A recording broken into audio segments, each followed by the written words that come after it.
Hi, this is Luke from Bigmore Wills and Probate. I just want to talk to you today about the benefits of owning your house as tenants in common with your partner, wife, brother, sister, whoever it may be. There are two ways in which you can own your home. Firstly is joint tenants.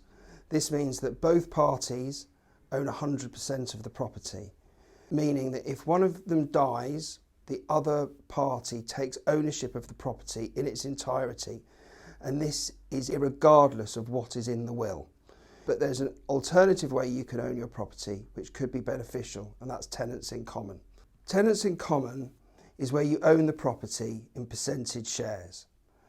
So you can own any percentage, but it's usually 50-50, but it can be any percentage that you see fit because you may have put different amounts of money into the property to start with. So the reasons tenants in common can be beneficial is twofold. Firstly, if you want to protect your asset against care home fees, instead of leaving your half of the property to your spouse, you leave it to another party. This could be your children.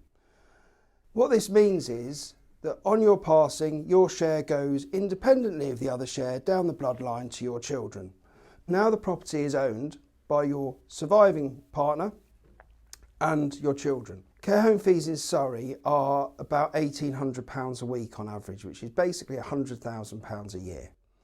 If your partner ends up in a care home for 5 years, this can decimate the value of the asset and leave your children without any inheritance.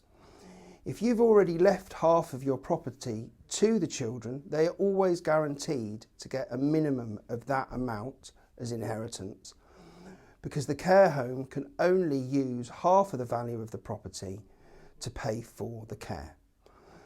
The second main benefit to being tenants in common is if you're from a blended family and you have children from a previous relationship and you're very keen to make sure that they get their share of your estate.